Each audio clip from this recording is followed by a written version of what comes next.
First guest of the evening is truly a poet. He's an artist. He is a friend and an inspiration to anyone who I think who has ever played the guitar or tried to write poetry. Would you please welcome Gordon Lightfoot?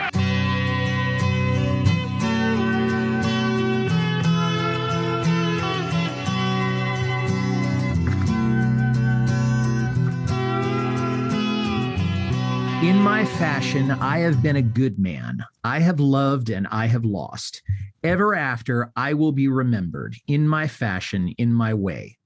There have been times I have seen the reaper in the bad times and in the good. I have bent down, I have touched the ground, saying prayers and touching wood. This is Carefree Highway Revisited, the show that celebrates the work of Gordon Lightfoot song by song. I'm your host, Mike Messner, and along with me today, making her fourth appearance on Carefree Highway Revisited, is Deb Radwan. Deb, thanks so much for being back on the show. Thank you for having me. I love it. All right. Always good to be talking with you about Gordon's stuff. In My Fashion, this is from the Shadows album. We'll talk about that a little bit more later. The reason that I liked this song is that he's trying to redefine himself more as an adult contemporary singer. He's not just a folk singer. And to me, that actually indicates that he's willing to change and he's willing to be flexible and extend his boundaries as an artist rather than just going with a formula, which by the early 80s had begun to go a little bit out of vogue. So I appreciated his musicianship on that. What about you? Why did you enjoy this song? Well, I agree that he is getting away from a little bit of the formulaic folk sound. It's a little bit of a deviation from that. And especially with throwing in a little spoken word in there, which we'll get to. I like the song in general just because I like any of his autobiographical tunes, you know, where he is telling us right from himself where he's at and what he thinks and telling us what it was like and how he feels about it. That's the appeal to me. It's interesting that as a man of 44 years old, or you turned 44 in 1982, he was already being retrospective. Was already looking back at his life. And certainly he had packed a whole lot of living into the time that he had at that particular time. So I thought that was a kind of an interesting juncture in his life for him to do that. Now, I know that you listen to a lot of your music in the car. Is this one that you would put on a road trip playlist? Absolutely. I like singing along with it. I like hearing it. But, you know, I'd listen to it in the house, too. I just really like it. I've never seen this performed in concert, and I think that was where I would like to see it performed, where I'd want to listen to it as the opening song at a Lightfoot concert. I've heard it many times in concert, but never opening. See, I think it would be a great opening song. And I kind of see it, you know, kind of Labor Day weekend where it's warm, but you realize that fall is in the air. It's early evening, so there's still daylight. It would be a small venue. And he would come out and he would do this. This would be the first one. And that to me would be the ideal place to hear it. I mean, I've listened to it at home. I've listened to it at work. I haven't listened to it in the car, so I might have a different reaction to it if I did. But that to me would be the ultimate. Maybe I'll get my chance. Maybe I won't. We don't know, at least from the sources that I looked at, we don't know a whole lot about what the writing process was for him. But we do know that he was quoted in Nicholas Jennings' book about it. And I'm quoting directly from Jennings here. He said, "It recognizes my responsibilities as a human being, the people I've been very closely related to in my life, like my family, my relatives, my 2 kids by my former marriage, and that sort of thing. It's a song about where you recognize that you've not cut all ties, even though things have not worked out the way people would have liked, that everything is being looked after and things have not just been cast to the wind." And then Jennings also said, "One critic cleverly described In My Fashion as Lightfoot's My Way, concluding that despite everything heard to the contrary, he was not such a bad guy." And I thought that was interesting that he made that comparison, because my way, I always associate with either Elvis or with Frank Sinatra, and that they're singing it at the very end of their careers. And in Elvis's case, it was just days before he died. And so I don't think he had that in mind, Lightfoot did, when he wrote this. What are your thoughts on how the song got written? Well, I have an excerpt from Songbook, the liner notes. Mm-hmm. And in it, he says, good song, good big statement about life in general. Gotta carry on. It's an optimistic song. Another one of those songs that shows up in every concert. One of many themes that he has is this carrying on, got to move forward, got to take care of things. I got to press on. And even in interviews, he'll talk that way, that he's got to keep moving forward and he likes getting out there. He doesn't want to stand still. So even though this is a song about looking back a little bit, it is a song about also moving forward. And it does talk, I mean, as the lyrics go on, it does have a little bit more of a forward edge to it. But if you had to give one word for it, I would say it is a retrospective song, but it's not entirely, it's not glorifying the past, I guess is what I mean by that. I think in a lot of his songs, it's just, he stops and makes a statement about what his life has been up to that point. We saw it in Painter Passing Through, Oh So Sweet. Now here he's only 42. So in this song, it's a little bit more, I think, limited to his family life, his love lives, things like that. Mm-hmm. Yeah, well, he does talk about his family. He does talk about people that he's loved. He's not talking so much about his career as he would, maybe in the other songs. But that's a good place for us to jump into the lyrics and look at them a little bit. In my fashion, I have been a good man. I have loved and I have lost. Now, the first time I heard this, the fact that he's saying in my fashion, I've done this, it sounds as if he's not really copping to it, but it sounds like he's saying without saying, the stereotypical good man would not make any mistakes, would not love and lose. He would just love and be loved in return. And yet he's saying, in my own way, I've done this. I just haven't done it. I haven't been a good man in the way that the storybooks might say, or the way that society might say. And in my fashion, I've done this and that. And as we know, his experience didn't meet the storybook, definition of a good man or a good father or things like that. He wasn't married at this time when he wrote the song. Okay. And he wouldn't get married again until about 7 years later. So he may be looking back at his relationship with Britta, his first wife, or with Kathy Smith. And ironically, the year that this came out is the same year that she accidentally overdosed John Belushi. So I thought that was kind of an unkind coincidence with that. So do you have any thoughts on that first segment or that first couplet that I just mentioned? Yeah, I think he's saying, with my life and who I am, I've done the best I could. I've been a good man, as good as I can be. Now, we all know that there were some trips and falls in the relationships and everything, but I think he's saying, in general, I'm a good person. I've loved, I've lost, I've been good, I've made mistakes for who I am. That in my fashion, it's like him just saying, I've done the best I could for who I am, for what's happened to me in my life, for where I've been. I've done the best I could. We'll be right back to our conversation with Deb Radwan about In My Fashion. But first, a word from one of our podcast partners. Is that song really a cover? What instrument are they playing there? What do those crazy lyrics mean? If you're the kind of person who thinks about stuff like that, you're in luck, because I've got just the podcast for you. How Good It Is chooses a single song each episode and takes a dive into the story behind the song and the artist who made it famous. I'm Claude Call. You can find me in your favorite podcast software, or just point your browser to howgooditis.com. How good it is. There's a cliche, I think, he's been the best Gordon that he could be. Yeah. And I think that's probably the case. And so this is coming from a genuine place when he's saying this.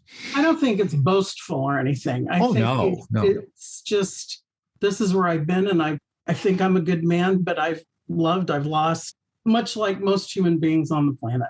You know? Yeah. I mean, who among us can say they've never made mistakes? I mean, that's ever after I will be remembered in my fashion, in my way.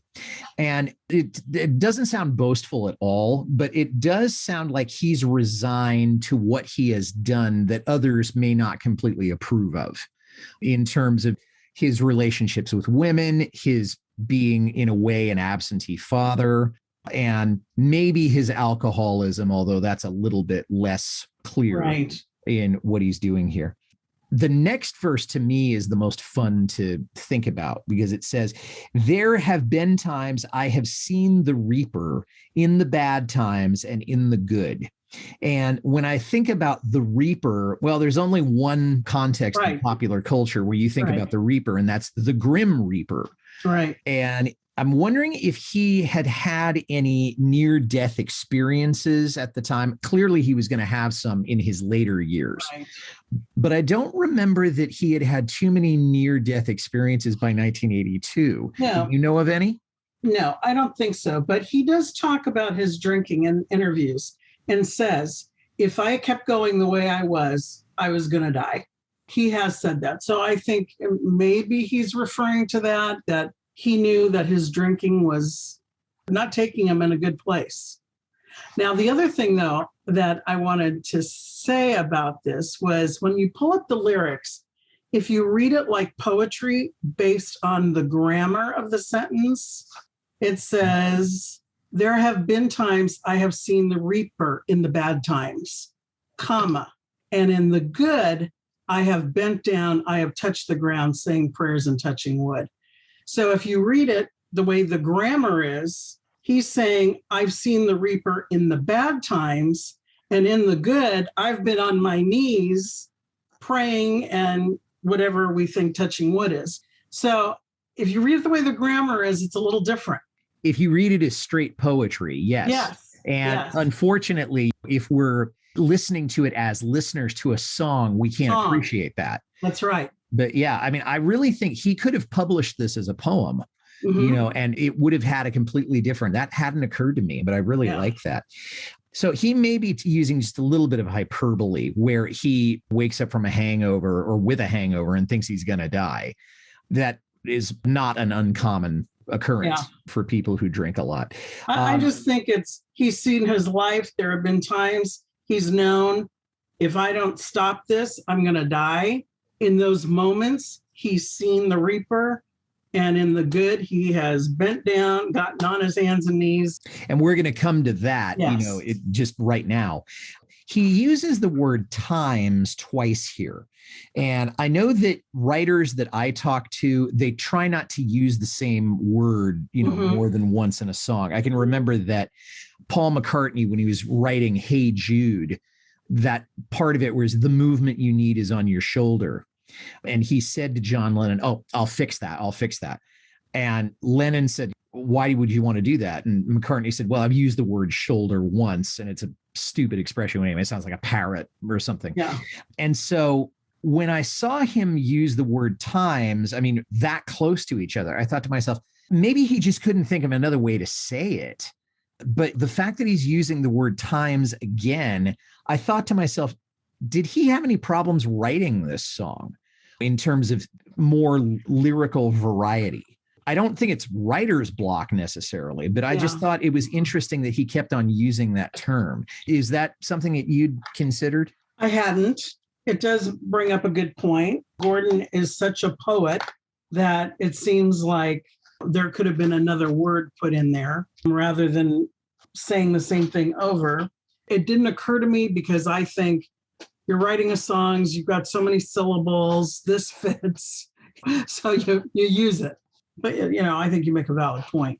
And, it's not slamming him. I just thought it was interesting that he used that. Then the next part of that verse goes, I have bent down, I have touched the ground, saying prayers and touching wood. Now you put those two together, And again, if you look at it as a poem, it may have a different meaning. But if you just listen to it, saying prayers and touching wood, if you're touching the ground, that implies that you're down. I suppose you could be touching your toes, but let's say you're either kneeling down or you're sitting on the ground or you're sitting closer to the ground so that you can touch it.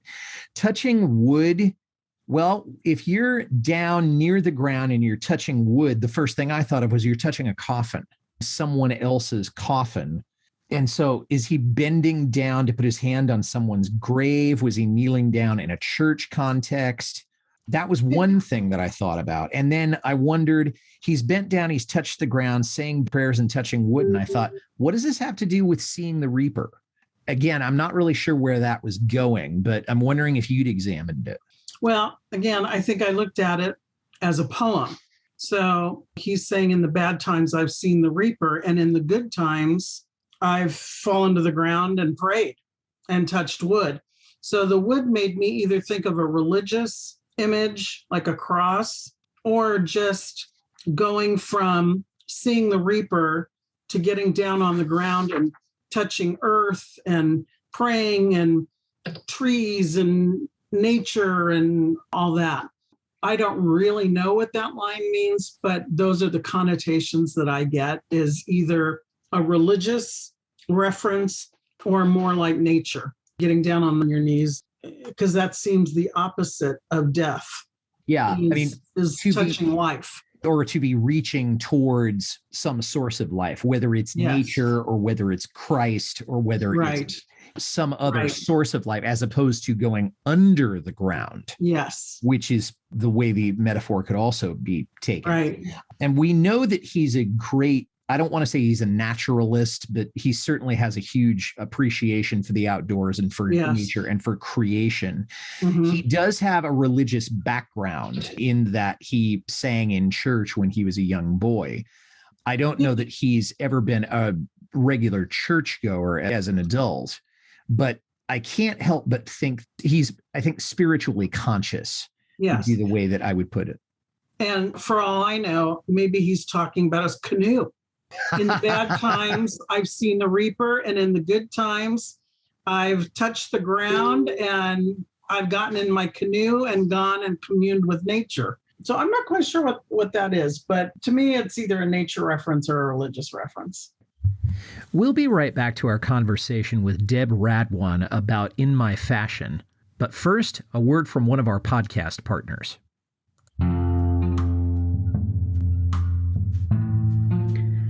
Hey, do you like classic albums? Technically, like the 20th century albums, such as like Beatles, Led Zeppelin, Rolling Stones. I've only had Beatle episodes so far, however, I'll be doing more. But welcome to my show, or rather, hey, welcome to check out my show. All those years ago, a classic album podcast with the dipping sauce. As you can see, the George Harrison reference. I review classic albums, not of those the likes of Beethoven, the likes of the Beatles and Rolling Stones, and like I mentioned earlier, or what have you. So yeah, check it out. It's every Monday. I do albums, conspiracies, songs, all that jazz. So just check it out. All those years ago, a classic album podcast, wherever you get your podcasts.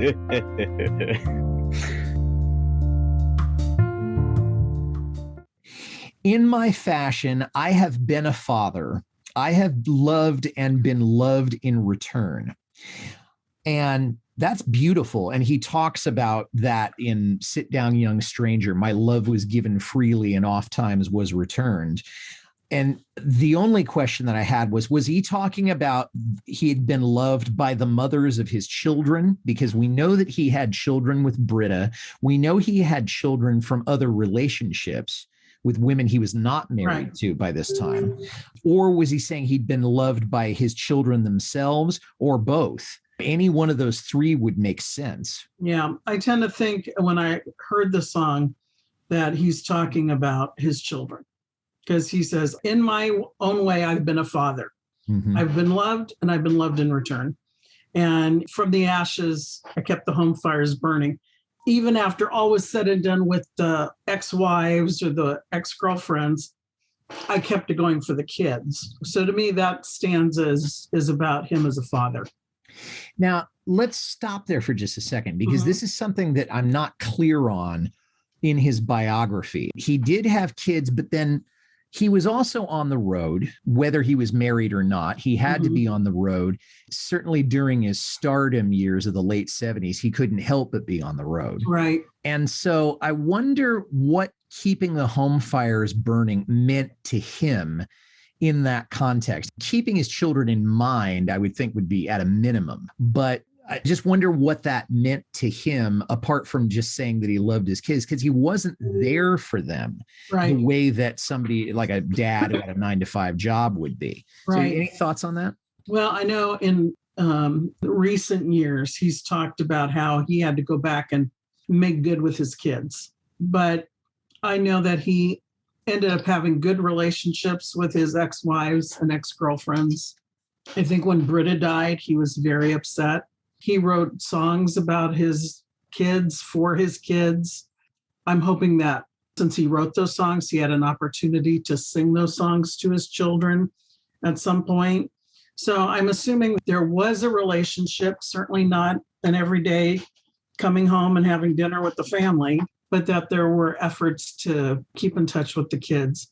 I know when I was at a concert, it had to have been 20 years ago in LA, and he introduced his one son who was living in LA.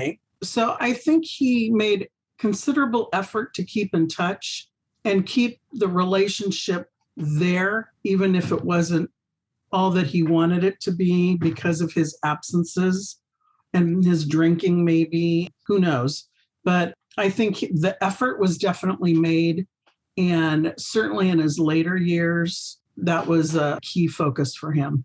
Yeah, and it does tie into this whole idea of in my fashion. I was a father, and I did keep the home fires burning in my fashion. My fashion, right. Yeah, because he couldn't be there in the traditional sense. That's right. To keep the home fires burning. And there was nobody there for a very long period in his life to keep the home fires burning. That's right. So when I first read this, I thought he's making excuses for himself. Now I look at it and I'm saying, no, he's just saying, oh, I've done what I could given the circumstances.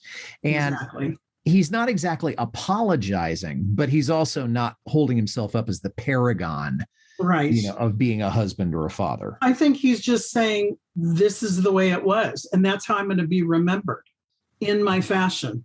I did the best I could under the circumstances. And his public loves him for it, because I don't think Lightfoot has ever pretended to be anything other than he is. He's been straightforward. Now, he's failed at being himself fully at times because of character flaws that we all have. But I don't think he's ever tried to be anybody other than the singer from Aurelia. Right. Now we get to the spoken part of it. And this was the most jarring part of the song for me, because you're not used to hearing Gordon doing talking within his songs. Now, I love his speaking voice. And I've heard him do radio interviews, and I've seen him do television interviews and things like that. And I love to hear him talk, but I just wasn't used to hearing it in the context of this. And he says, now take a look at me. Do I look like the kind of guy, the kind of fool who went to school and had to stand on a stool because he couldn't come to terms with a slide rule? And now I'm just thinking he's spitballing at this point. I don't know whether he had written that or not, or whether he was just thinking, well, I need something to change the pace of the song. I think it's still talking about in my way. Do I look like this kind of a guy? He's different. And I think this is just another way of talking about his way of doing things or looking at things, or the way his life was. Now, the only thing I really didn't understand on this is he says, now take a look at me. Do I look like the kind of a guy, the kind of fool who went to school and had to stand on a stool because he couldn't come to terms with a slide rule? Is he saying he was that guy, or he's not that guy? And not only that, but it does bring up the question, I mean, what was his school experience like? Not his time at Westmont, but his time in Canada. And being an educator myself, I look at this and I think about how much education has changed. He was a student in the 40s and the 50s. And while I can't claim to know a whole lot about Canadian education, I can tell you that American education during that time was very much based on compliance. It wasn't about learning in that sense as much as it was sit up straight, sit down, shut up, open the book. Follow the rules. Yeah. And, it was through discipline. It had nothing to do with relationships. It had nothing to do with what's the way you learn. Right. It had nothing to do with nurturing. It was all about, we're going to kind of whip you into shape. Yeah. And that may have been more true in religious schools than it was in public schools. I don't know what his particular educational background was. But when I heard that, I thought, okay, he's also showing contempt for the education that he had. So I'm wondering, do you know anything about his childhood or when he was growing up in school? I don't, but I've always had the impression that he was a good student. He sang in church and they played his song over the loudspeaker. And I just always had an impression he was well thought of as a student. So when I read this, I read it one of two ways. Either he's saying, do I look like a fool who couldn't come to terms with the slide rule? Take a look around again. Is it any different now than it was then? So he's either saying, I was that kind of a fool who couldn't come to terms with the slide rule because my heart was in the arts, was in music, was in expression. Or he's saying, I don't look like that kind of guy, but I can come to terms with the slide rule. And I've been able to support myself and make money and everything. So I don't know which one he's saying. I kind of tend to think that he's saying, I'm not a slide rule guy. I'm an expression, arts, music, feelings, not math and science. We'll be right back to our conversation with Deb Radwan about In My Fashion. But first, a word from one of our podcast partners. Class is now in session. Question: what North American nation was once richer than the entire United States? Answer: Haiti. Join Seth Donnelly, Pierre Laboissiere, and me as we explore the triumphs and struggles of this vibrant country in Fait La Force, a new podcast from the Western Skies Podcast Network. That's FAITLAFORCE. Available on Buzzsprout, Amazon, Spotify, or wherever you get your podcasts.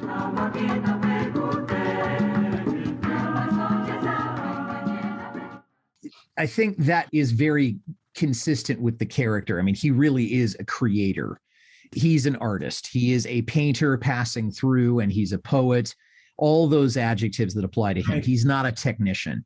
He's not a scientist. He's not somebody who inserts tab A into slot B. His tone of voice in this, he sounded just a little arrogant, like he was sneering a little bit. And that was another thing that I found just a teeny bit off-putting. Yeah. And so I'm wondering, I have to say it out. Did it sound to you like he was drunk? No, it didn't. And it didn't even sound arrogant to me. To me, it sounded lighthearted and playful. And certainly when he does it in concert, it sounds playful. But the one thing I was going to mention too was even when he did that BBC concert and he's getting ready to sing Miguel, he says, remember the poem that we learned in school? And he starts reciting it, The Highwayman. And the highwayman came riding up to the old inn door. And he has that poem memorized. And I thought, this is so in keeping with someone who's into the arts. He probably really excelled in literature and reading and poetry and all those things, and probably couldn't come to terms with the slide rule. Well, yeah. And I mean, the slide rule had passed out of schooling by the time I got to school. But I mean, my sisters used a slide rule. No fooling. Well, I can tell you that when I look at it, I mean, I'm intimidated by mathematics in the first place, but to look at a slide rule, I'm just thinking, what on earth is this? So I can understand why he would have done that, being the kind of man, the kind of boy he was and the kind of man he is.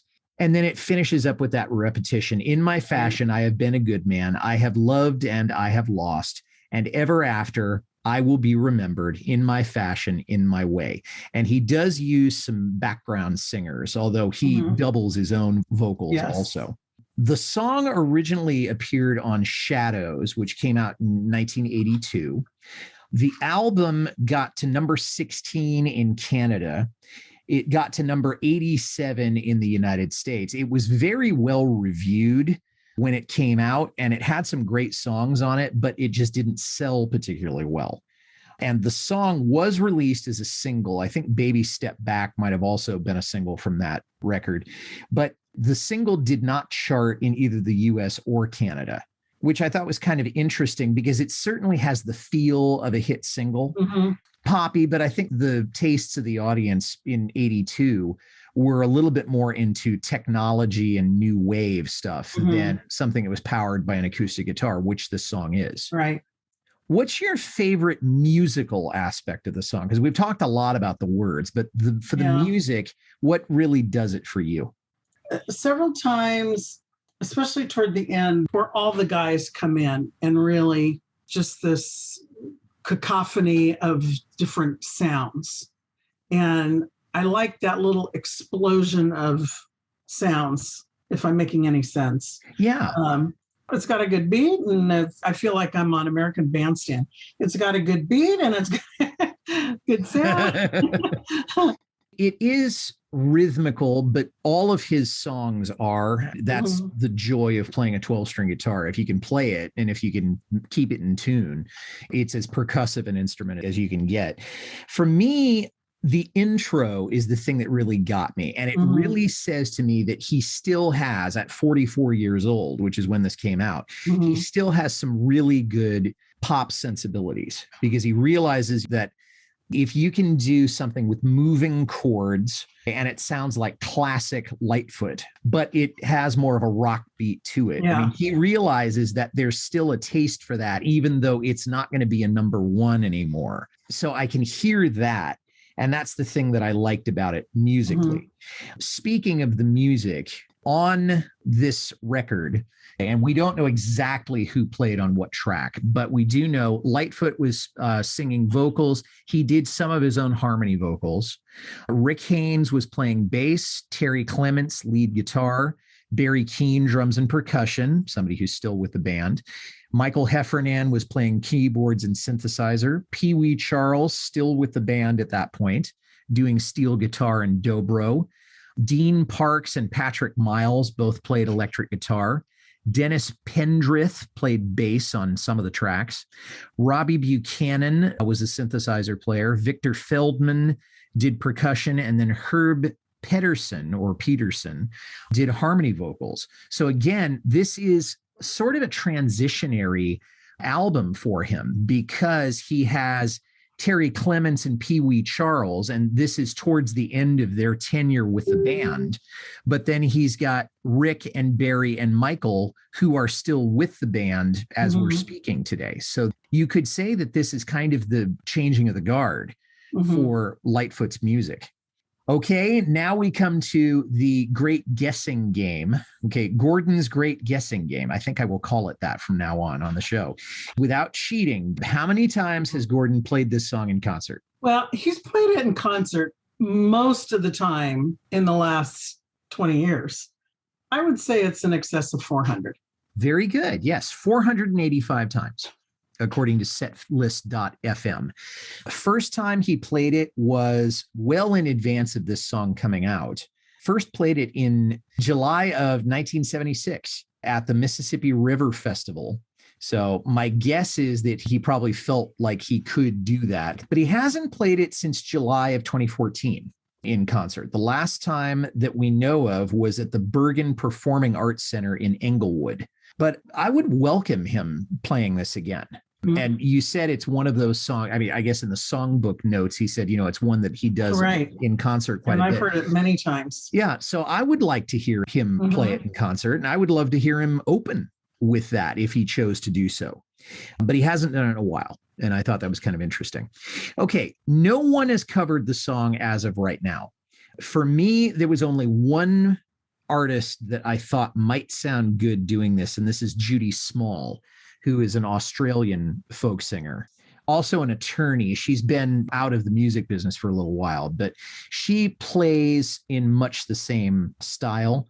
And I think her vocal range would match this. Now, I don't know if she would have the same relationship to it.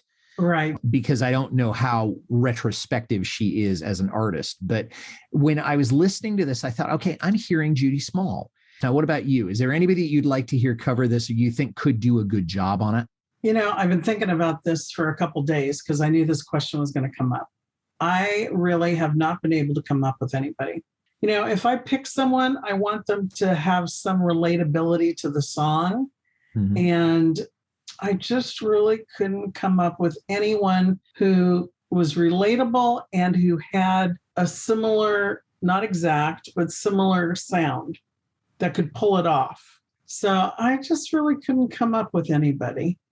You know, as we're sitting here, Deb, it occurs to me that at one point in the 80s, Lightfoot wrote some songs and gave them to Kenny Rogers and said, hey, you take these. And Kenny Rogers turned him down. Yeah. And I'm wondering if this might have been one of them. That's an interesting idea. Well, maybe we can follow up on that, next time. Yeah. You know who might know this is Kevin Hester. So if Kevin Hester is listening, he might have the answer to that question. All right. Well, Kevin, post something on one of the Facebook groups, get you there. Yeah. Deb, any thoughts as we're sort of wrapping up, where it belongs in the pantheon, how it compares and contrasts to the others that we've done in this little series? Yeah. I really like it. It's not one of my favorites. It's not one I don't like. I like it. But it definitely is, I don't think, quite as mature emotionally as Painter Passing Through or Oh So Sweet. I think it's a little bit, I don't want to say premature, because certainly he had a story to tell at that point in his life, but he was 42. So, you're looking at 20 years instead of 50 years, yes. And saying, what worked out, what was for the good, what was for the not so good, what do I take responsibility for, what would I have done differently? I think he was still too young and still had too much to live and things to go through to reach a little bit more of the maturity that he has in the later songs. Having said that, I love the song. It's a great song. I always like these autobiographical songs because it tells you what they're thinking at that time about where they're at, where they've been. And so I love it. And that says it all. I mean, I love it as well, but I do think that it's sort of a premature retrospective song as compared to the other two. Those are much more complete retrospection. I liked the song. I just thought it's a little bit like writing your will when you're 21. Right. Or your memoirs. That's your memoirs. I mean, you ain't memoired enough. Deb Radwan, always a joy. And thank you so much for making the time today. We will be back next time. All right. Very good. And thanks for listening, everybody. If you liked this well enough to listen to the whole thing, tell somebody about it. Carefree Highway Revisited is on Apple, Spotify, Podbean, or wherever you get your podcasts. You can reach me, Mike Messner, at teachermike72@gmail.com. Our next episode will be focusing on Ordinary Man, and Deb will be back with me for that one also as we close out this mini-series on autobiographical songs of Gordon Lightfoot. Until then, this is Mike Messner reminding you, run for the roses, but don't forget to stop and smell them. We'll see you next time.